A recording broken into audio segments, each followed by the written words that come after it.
Welcome to a new episode of the Opening Bid podcast. I'm Yahoo Finance Executive Editor Brian Sozzi. This is the podcast that will make you a better investor, period. Now, I have to get to our stock of the week here. Stock of the week for me, toss that timer on the board. 1 minute. It is GameStop, which is, I guess, half retailer, half crypto investment platform / Berkshire Hathaway, Coinbase, Robinhood, all rolled up into one. It's my stock of the week because it's very hard to understand what this company, in fact, is. Company came out this week, said sales last year fell 27%.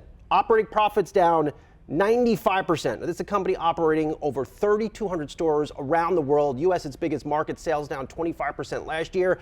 But the market could care less that GameStop is a retailer because now apparently it has formed an investment committee led by controversial Chairman and CEO Ryan Cohen, who will look to potentially invest in Bitcoin.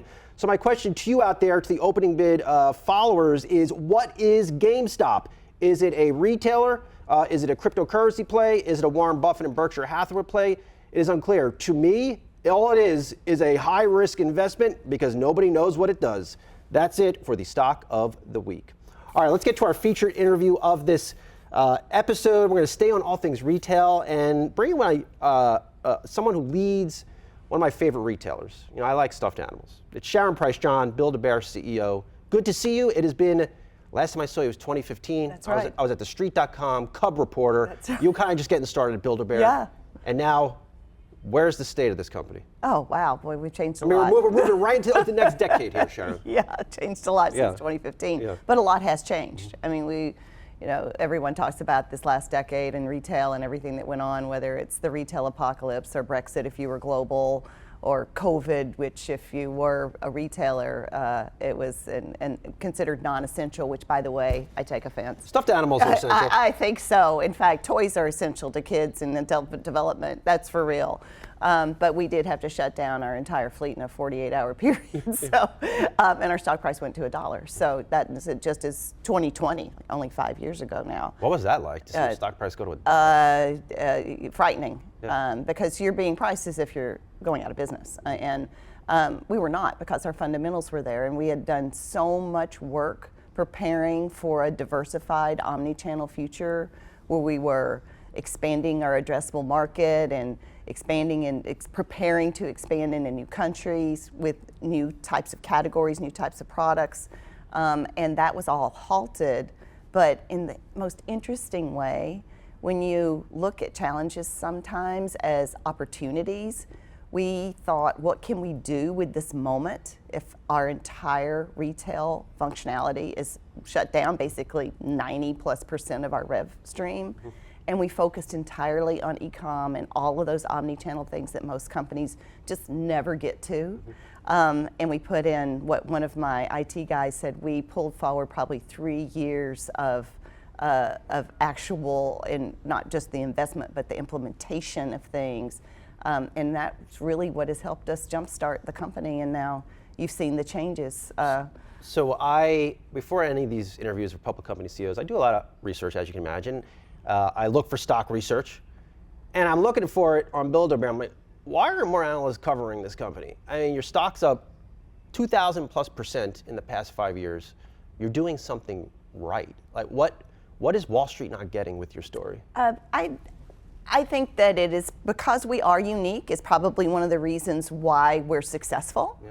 We're a combination of experiential retail. In fact, Maxine Clark, who founded the company back in 1997, is often credited with being a pioneer in experiential retail. Did she get into the Hall of Fame recently? Yes, the Toy Hall of Fame just did that here in New York City. Just inducted her into the Toy Hall of Fame, which was just a remarkable event. But that combination of that, now that we're omni-channel, that we don't necessarily have one consumer that you can hone in to, one idea that you can hone into.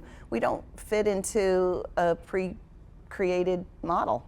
And that's tough. And we're also, small caps. So we're about, I think we're $500 million market cap when we closed last night. So it's hard for people to get over the hump, but the opportunity is clear. We have an incredibly clean balance sheet.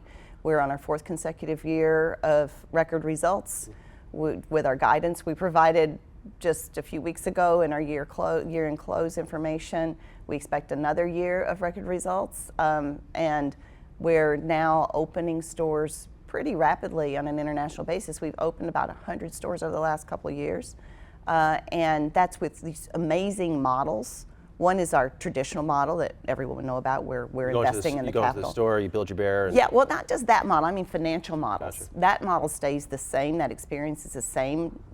The sun never sets on that experience. Usually our store people are like, somewhere in the world right now somebody's going through a heart ceremony, and it's sappy, but it's true. So we have that model where we're investing the capital. Then we have a partner operated model where our partners are investing the capital, and that's here in the U.S. Not just in the around the world. So like Great Wolf Lodge or even Carnival Cruise Line, they put those stores in and operate those, and those are their employees, and we train them and provide them with all the help that they need from a marketing perspective. Who's coming into your store? I think Build-A-Bear, I think 3 to 5 year old, but I don't think that may be correct, because I think there are collectors that come into your stores. Oh, that's when I say we've expanded our addressable market, I am not kidding. 40% of our sales are to teens and adults. Wow. And that's not just online, that's also in the stores. Teens come into the stores. People come in for the most. What about 43-year-old males? Yes. No, it's true, and online, but we have those types of products where they're collectible products, whether it's Pokemon or Star Wars or things like that. Absolutely, and it's actually really fun to go into a store. You can imagine I visit stores often. Every now and then I'm staying behind a 43-year-old guy, and he's not getting something for his daughter. It was probably me. But really, I mean, that is, look, I purposely told our producer, Langston, I'm like, don't tell me what's in this thing, because I just want to be surprised. Are you going to open it here? Oh my gosh. Okay, so let me give you a precursor here. Egg unboxing? Go. Yeah, so this is an example of new types of products, right? Other than just the pre-stuffed items that we've sold for years. People sometimes want to come in, and we're here to be of service. Like, now, isn't that cute? Sharon, I put this on my desk at work. I mean, it's so good. Wow, you're looking at a 43-year-old male that may want to come into your store and get a bunch more of these. Right. And then, so obviously these are made for a seasonal concept. Yeah. For how much is this? A couple bucks? Yeah, $10. no. $10. That's yeah, not bad. I was going to say, I think it's $10. Not bad. Yeah. Yeah, that's cool. So, but this is like the fun gift to get on Easter morning, right? For lots of kids, and or the big egg that you hide, where you've got a lot of other eggs that you're hiding that morning, and this is the golden one. So this is the best one. How I thought the mall was going out of business. Well, what we generally say is when people would ask that in the midst of the apocalypse, and I almost hate to use that term because it's not true. And I got asked that a lot. The mall apocalypse. The mall is apocalypse. I mean, spreading. think of the names that are going on here. Yeah. The polar vortex, the mall apocalypse, a global pandemic. Yeah. I mean, it's just like we're in like a superhero film. Sharon, click. What do you want? I know it is clickbait. Yeah. But anyway, but the truth of the matter is, over about 5 or 6 years consecutively, so on a cum basis, mall traffic dropped by about 50%. So that is impactful. And there were a lot of mall-based retailers that did file. So that was very difficult. And so sometimes, though, there's a tipping point with malls. If your occupancy drops below X, it's really hard. Or if you get an anchor that's no longer, a really serious anchor that goes out of business, or at least moves out of your mall, that's very serious. But we had already done much of that work. Of closing some of our stores. So back in 2015, about 20% of our stores were unprofitable, and we had a 9% four-wall. And now virtually 100% of our corporately operated stores are profitable. So you're basically in America's best malls. And not just in malls. We've diversified significantly. So the diversification is not just about footprint and countries and consumers. That diversification is also about where we put a store. We did a lot of research, because even when we were 20% unprofitable from a store location perspective, you can always find the ones that are profitable and try to figure out, well, what's holding those stores together. And we did a cohort analysis to try to figure that out. Like, what's my R squared here? Like, what's happening? Why are these? Because it wasn't obvious. It wasn't like they were all in the Northeast, or they were all in A malls, or they were all, whatever, all this 3,000 square feet, or whatever like that. It was because they were in tourist locations. And it seems so obvious now, but most good ideas do. When you look back on it, when you're looking into it, it's like, what's going on? And then you're like, of course that's it. But hospitality and tourist locations. So we put together a very strategic approach to identifying and entering into permanent locations. Some of it was this partner operated location, and like all the Great Wolf Lodges as a tourist location. Or some of the theme parks, or like I said, Carnival Cruise Line. So people tend to be in a different mindset when they're in a tourist location, and Build-A-Bear fits very nicely into that mindset. We also created products that are specifically procured for that area, like say it's in Nashville or in the foothills of the Smoky Mountains. So we'll have product that's appropriate for that, or in beach cities. Myrtle Beach is another one of our really big locations, or even Mall of America. And we become the best souvenir ever. Hang with us, Sharon. We're going to go off for a quick break. We'll be right back on Opening Bid.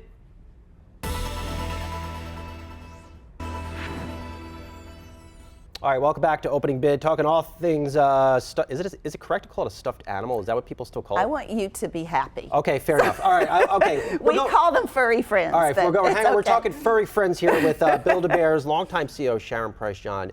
Now, in your seat about 2 months ago, we talked to, and you've been in the toy industry for a while, Hasbro's CEO. And I asked him, how challenging is it to make a toy when so much uncertainty exists with supply chains? Mm-hmm. Where are you making this furry friend? Oh, hello. Where is this being made, and what happens to the price of this if we have tariffs go into effect? Well, that's of course a really good question, and it's the question of the moment right now. I will note that even in our guidance, we did contemplate what we believed would be the tariffs at the time, so it's a few weeks ago, into that guidance. But we have since probably, it's been over 5 years ago now, 6 years ago, we started the diversification process for our supply chain. So, because there were discussions of tariffs in the previous administration with President Trump. And so we had, the vast majority of our products were sourced from China at that time, and now it's less than half. So we do have some diversification in our supply chain. Now, there, as I believe has been discussed, there's some amount of tariffs that I think that we could all probably manage, but I think that some of the higher ends are going to be very, very difficult for companies to absorb. And as close as you are to your factories, that's also very, very difficult. Now, we're a vertical retailer, so we have a little more immediate pricing capabilities for some flexibility, but it's not easy. No, it doesn't sound easy. And it's not going to be easy. Even the fact that you even try to take an estimate at it, I mean, even that's hard to do. It is, because a lot of these products are made one in one country, one in a different country. So it depends on the demand of certain items that you've sourced, because certain factories in different areas have different expertise.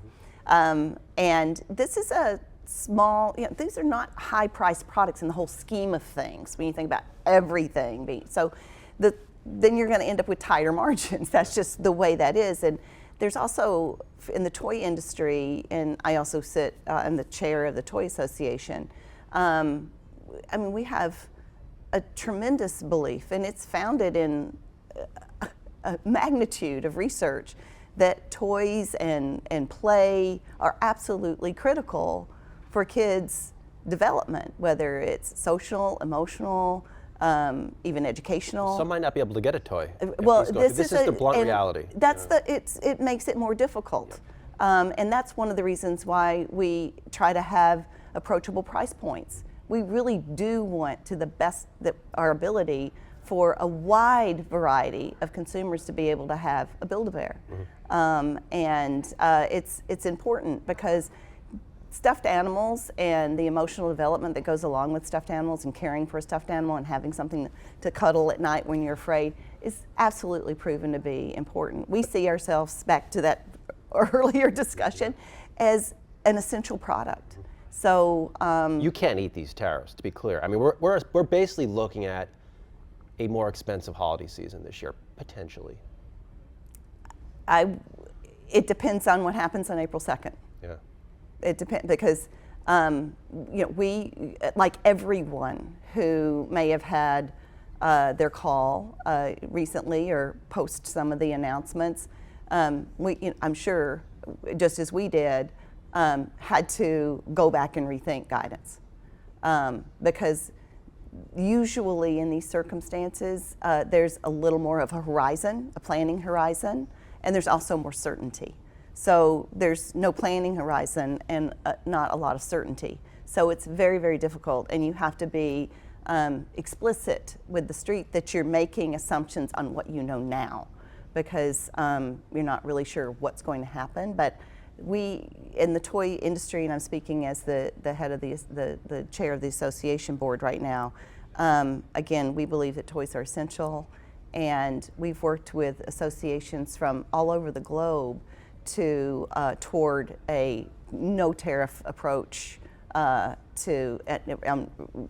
the board, and have gotten quite a few countries and associations to agree with that concept. I want to switch gears a little bit, because you don't get to lead a company as a CEO for 12 years if you're not doing something right. So what is the secret to your leadership success? If you could boil down the past 12 years of your life into a couple inspirational nuggets, fire them at me. Wow. Well, you have to have a great team.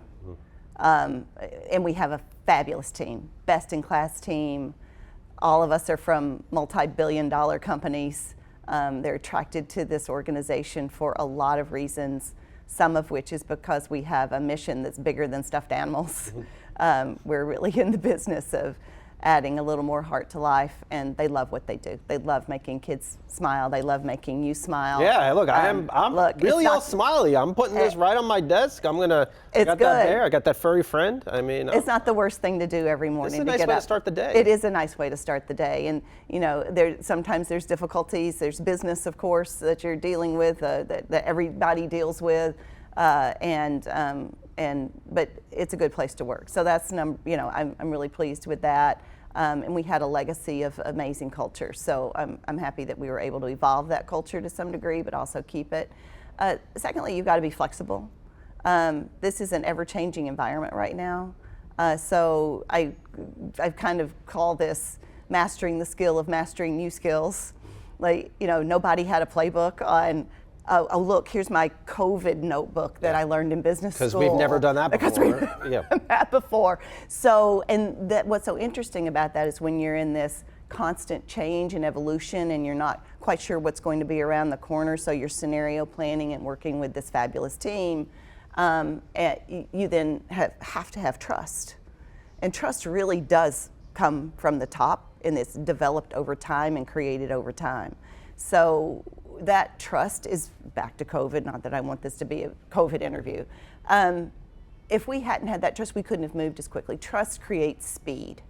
People don't go back, are you sure? Did she really agree to that? Well, I don't know. Because they know that if we get agreement in a room, and sometimes we don't all agree in the room, but we agree to agree in the room. Once we land, you go out and you execute with excellence. Now, if there's a new piece of information, bring it back. We'll fight it over again. But if there's no new piece of information, we're doing what we're doing because we've got another challenge in front of us or another opportunity in front of us, depending on the way you look at it. But it's a fun business because we work not only with great consumers, with people that love this brand and love this business, but fabulous licenses, best-in-class licenses. I mean, again, it's a great place to work. Let me end on this, because the last 2 minutes we always love to get hot takes from our guests. So what originally inspired me, I've been following you for some time, we've talked before, but what inspired me for this interview, so I'm scrolling Instagram around, I guess, Valentine's Day, and I see on your account something called the Cougar Bear. February 3rd post, quote, "She's on the prowl. This cuddly cougar is in her prime and looking for a good time." My first thought was, what the hell is this? I sent it to my friend. I'm like, can you just double check Build-A-Bear's account? make sure it wasn't hacked. Like, I've never seen this before. Like, where did this even come from? So we, again, back to this. This was a bear. It was wearing like a robe, like a leopard robe, and I wrote it down. I'm like, sparkly shirt and a I guess a pair of like nice looking shoes. I'm like, what? What is Well, this? you could get that most any time. You can get a really cute coat and some sparkly shoes inside of a Build-A-Bear. This is a part of a strategy that, again, it's all about the expansion of the brand. Like, so when I came to Build-A-Bear, one of our tenets was we can be so much more than we are. We literally started as a mall-based retailer for kids, right, that happened to be inexperienced to make a stuffed animal. That's it. That's all we were. And in many ways, when I got there, that's still all we were. The truth of the matter is malls had changed. Consumers had changed. The digital economy was coming, and we had to deal with that, right? It was almost an existential crisis. If malls are contracting and e-commerce, which is not an experience, is going to be as big or bigger than traditional retail, which is some of the discussions at the time. It's settled a little bit now. We have to figure out how to operate in the digital economy, and we have to figure out how to be more. We were also becoming multi-generational at that very point. So again, being flexible, looking at the opportunities. So I'm going to get to this in a second. You're going to understand what I'm doing. I'm loving this. Are you tracking with me? This is great. This is great. So the idea that I brought to the team, well, first we had to fix a lot of the financials. We were just unprofitable. So do that. There's a lot of levers you can pull if you're a change agent, which I've been on brands and business units for years. So we did that. But it's about the future, right? It's not just about the now when you come in as a change agent. You have to set yourself up for what's next. The what's next was this idea of more. So Build-A-Bear has the 250 million heart ceremonies over the last 25 plus years. Where the heart is sewn into the bear. Well, right? yes, the heart, you make a wish on it. It's a very emotional experience. That has packed so much, I mean, love, memories, friendship, experience. People can tell you everything about the first time they got to Build-A-Bear. They can tell you everything about the last time they went to get a Build-A-Bear. It's really remarkable. So that kind of equity is incredibly monetizable if you have an infrastructure to access it. So that was what we were doing. More consumers, more types of product. Also our mini beans, another type of product outside of the make your own stuff, like that little guy right there. Sure. This little Good. fella. Furry friend. Is a mini bean, matching mini bean. Also about $10. That's not bad. All right, that's my sales. That's right. Good. And then we could also be in different categories. So we needed to pivot from this retailer, right, that happened to accidentally create a brand, to a branded intellectual property company that happened to have vertical retail, profitable vertical retail as one of its rev streams. Profitable vertical retail throws off a lot of cash. So we built out an entirely new infrastructure on web, but we didn't want to cannibalize our business. So we went after the multi-generational consumer. Gotcha. And that's where that 40% over indexes of teens and adults. And we created something called the Bear Cave, a microsite that is age gated. So we can put kind of fun, our interpretations, completely benign interpretations of licenses in movies like Matrix Bear, Deadpool Bear, but you wouldn't want to see that in a Build-A-Bear because the movie's not rated appropriately, but the bear's fine. Okay. And that's the same thing here, and people think it's hilarious. So, real quick, friends, you know who you are out there because you asked me to ask Sharon this. She created the Cougar Bear. All right, that's how. No, I did not. No, yeah. I personally did not. Okay, you did not. But like this, we have a fabulous group of designers. Okay, fine. This is how it came to be, and it is in fact a real thing. Sharon Price, John, it was good to catch up with you. It's been Thank you. It's been too long. Build-A-Bear CEO. Keep on rocking over there. Thanks so much, Brian. All right, and that's it for the latest episode of Opening Bid. Continue to hit us with those 5 stars on all the podcast platforms and thumbs up on YouTube. I love all of your suggestions, and I definitely want to hear what you think about the Cougar Bear. Just keep those comments coming. We'll talk to you soon.